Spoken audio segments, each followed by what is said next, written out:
දවසක් යාළුවනේ ඔයාලට කොහොමද? අද නම් හරි ලස්සනට පායලා ඊයේ නම් මේ වෙනකොට වැස්ස. ඉතින් අද හොඳ අවුවකුත් වැටිලා තියෙනවා. ඉතින් ඒ වුණාට මේ වැහැගෙන වගේ ආවා ඇස්සේ නෑ. ඉතින් වීඩියෝ එකක් කරගන්න බැරි වෙයි කියලා තමයි මම නම් හිතුවේ. දැන් ඒ වුණාට හරිම ලස්සනයි. දුටම අවුවත් වැටිලා බබා පන්ති යවා ගන්නත් බැහැ මේ ඊයේ. අද නම් ගියා. අද වැහි කියලා යන්නත් බෑ කිය හිටියේ. නමුත් වැස්සේ නැති හන්දා ඒත් ලැහැත් වුණා. වැස්සහම ඉන්න බෑනේ. ඒක නිසා මේ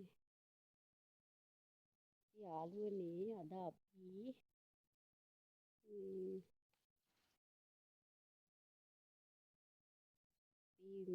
වැහිච්ච නැති කොස් ව්‍යංජනයක් හදාගන්නේ කොහොමද කියලා බලමු. වැහිච්ච නැති කොස් අහක දාන්නද ඔයගොල්ලෝ?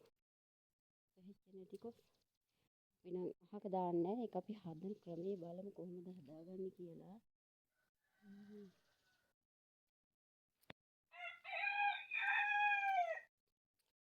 එහෙනම් අපි යමු බලන්න. යාළුවෝ පේනවද දන්නේ අර ඇහැල ගහේ මල්. ලස්සනට පේනවා. හොඳට පේනවද දන්නේ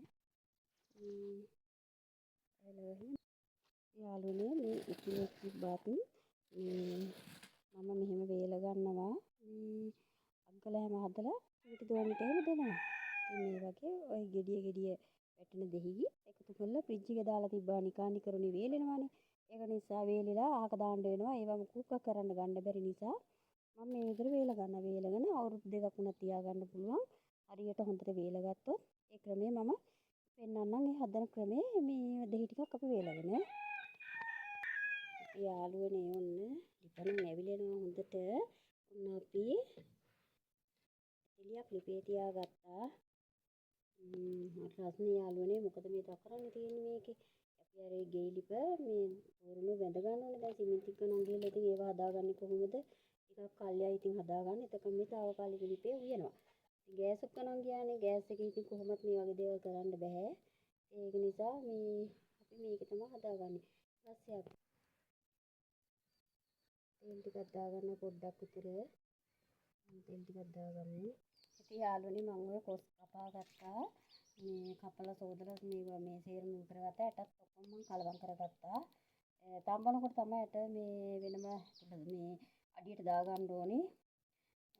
මම මෙහෙම හරි ගත්තා. එහෙනම් අපි මේක හදාගන්නේ කොහොමද කියලා බලමු. මේක පැහිලා මදි. මේ කොස් අනේ යාළුවනේ අපි අබ ටිකක් දාගන්නවා.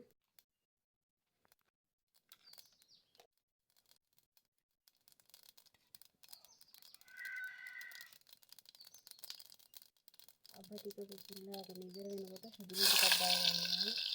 ඊළඟට දීලෝනේ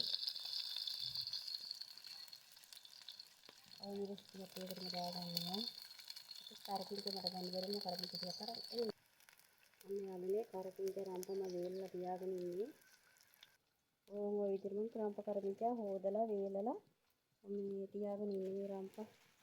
මේ රම්ප එහෙමත් ඒ වගේ. ඒ ටික බැදෙනකොට යාළුවනේ මම හොදලා වේලලා ගත්ත කූණු ටික දාගන්නවා.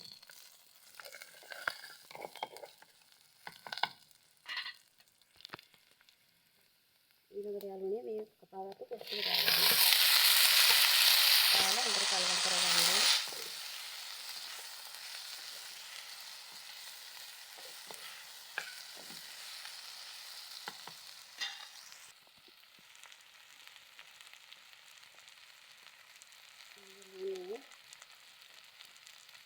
මේක යාළුවනේ 3 පහ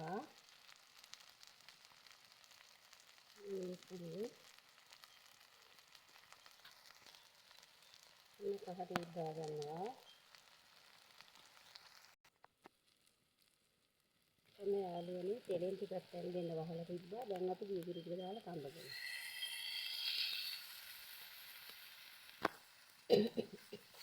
ඒගොල්ලෝ හදලා බලන්න මේ විදිහට. ඊට පස්සේ මේක හොඳට දැම්මම පස්සේ ටික ටිකක් දාලා ගන්නයි තියෙන්නේ. මේ පැහිලකට කොස් හදන ක්‍රමයේ හරිම රසයි. මේ හැදුවාම වැදපු 3-5 ඕන කෙනෙක් ඉන්නවා නම් WhatsApp message එකක් දාන්න. ඔන්න යාළුවනේ කොස් එක හරියාගෙන ඉන්නේ. දැන් දියකිරින් තමයි මේ තැන් දෙන්නේ. අපි තාටිය හිදුනට පස්සේ මිටි කිරි දාගමු.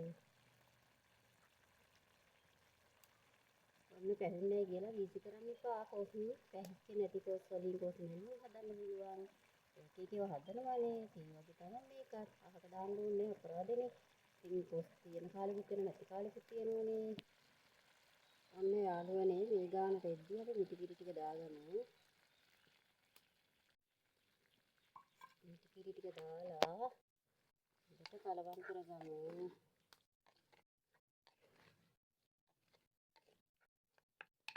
ඌරිසම නැත්තම් උඹලකඩ ටිකක් හරි දාගන්න. නැත්තම් කරෝල කෑල්ලක් හරි කමන්නේ දාගන්න. කොච්චරම රසයි. ඒ තරම්ම රසයි මේ විදිහට හදාගත්තාම.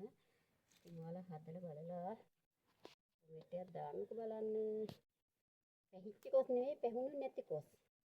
අර තියෙන මැල්ලුමට වගේ ගන්න පුළුවන් අර කොස්. සාමාන්‍යයෙන් ඔන්න ඔය ඒව තමයි. ඉතින් යාළුවනේ ඔන්න මම බත් ඉතුරු වෙච්ච බත් වේලනවා වගේම දෙහිත් වේලනවා වගේම අපි ගෙදරට කන්නගෙන කෙහෙල් ගෙඩි තියෙනවනේ අලු කෙසෙල් ගෙඩි.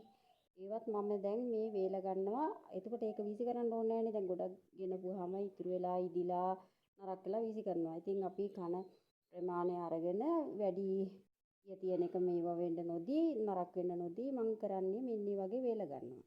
තාම වෙයිලා නැහැ. එක දවසක් දාගත්තම හොඳට වේලෙනවා.